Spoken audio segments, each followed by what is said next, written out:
Hello student, how are you. आपका AM lecturer में हार्दिक स्वागत है।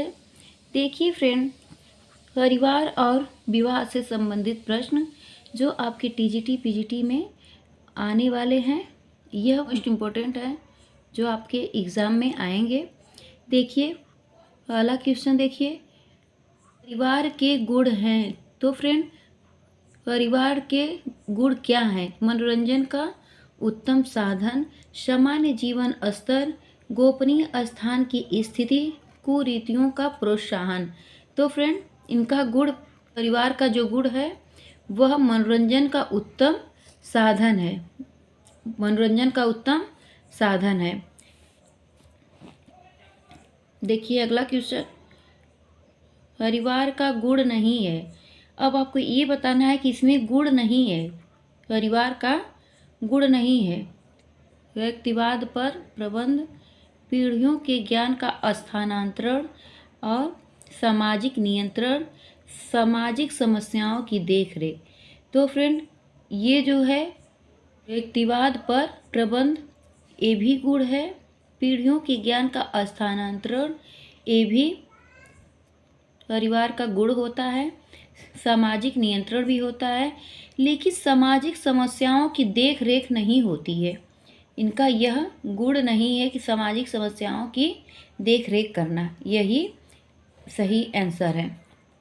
अगला देखिए, परिवार के दोष हैं। परिवार के दोष, अगर हर चीज़ के अगर कुछ गुण होते हैं तो कुछ ऐसा होते हैं कि उनके दोष भी होते हैं। तो देखिए, सामान्य जीवन स्तर, मुखिया का तानाशाही, गोपनीयता, उपयुक्त सभी। तो फ्रेंड, इनके जो दोष हैं, सामान्य जीवन स्तर, मुखिया का तानाशाही और गोपनीयता यानी उपयुक्त सभी, क्या होता है? सभी होता है। अगला देखिए, विवाह संतानोत्पत्ति के लिए परिवार को निर्मित करने का एक सामाजिक रूप से प्राप्त करने का तरीका है, यह कथन है। तो यह कथन किसका है? यह कथन बोगाडर्स का है। बोगाडर्स, यानी यह कथन बोगाडर्स का है।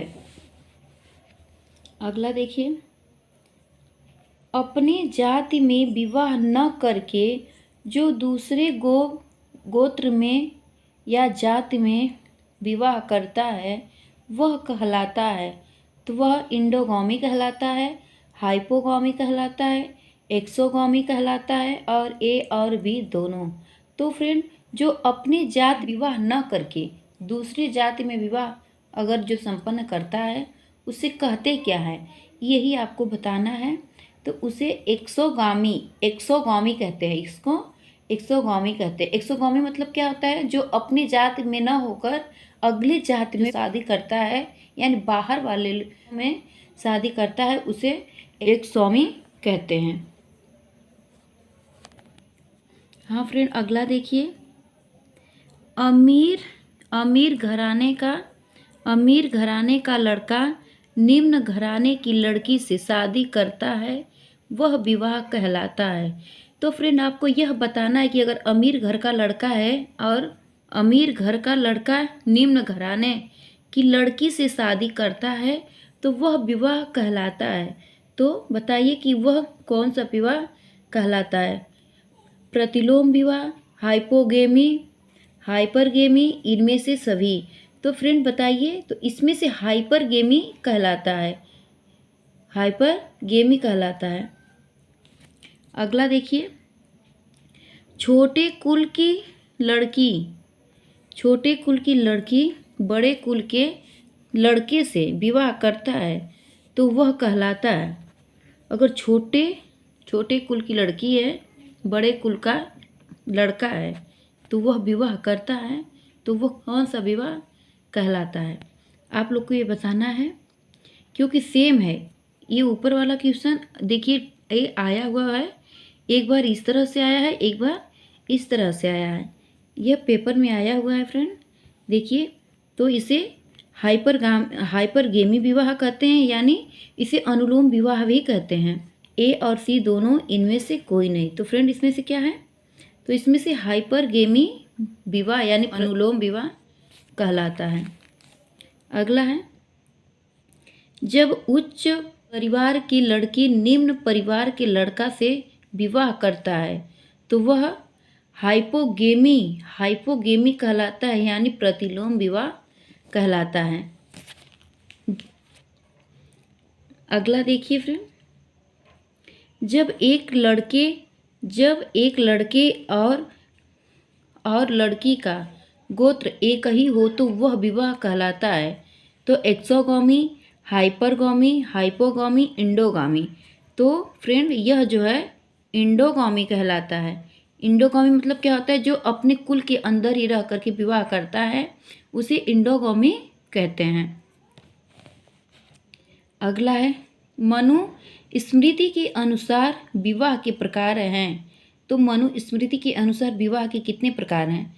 तो 7, 9, 6 और 8। तो फ्रेंड मनुस्मृति के अनुसार विवाह 8 प्रकार के होते हैं। अगला देखिए, ब्रह्म विवाह होता है। क्या होता है? ब्रह्म विवाह होता है। लड़के वाले ने कन्या का हाथ मांगा, गाय के बदले में अपनी कन्या देना, ए और बी दोनों योग्य वर ढूंढकर शादी करना। तो फ्रेंड ब्रह्म विवाह जो होता है यह उच्च कुल का विवाह होता है जो हम लोग में होता है। तो इसमें आंसर है योग्य वर ढूंढकर शादी करना। अगला है, इस विवाह में लड़के के पिता लड़की का हाथ मांगते हैं। तो बताइए कौन से विवाह में लड़के के पिता लड़की का हाथ मांगने के लिए आते हैं यानी मांगते हैं? तो इसमें बताइए कौन सा विवाह है? तो फ्रेंड इसमें जो है प्रजापत्य विवाह होता है। अगला है, आर्ष विवाह है। तो फ्रेंड आर्ष विवाह क्या है? तो आर्ष विवाह बताइए क्या है? निम्न विवाह, निंदनीय विवाह, ए और बी दोनों। अगला है उच्च या प्रशंसनीय विवाह। तो फ्रेंड आर्ष विवाह जो होता है वो उच्च या प्रशंसनीय विवाह होता है। अगला देखिए,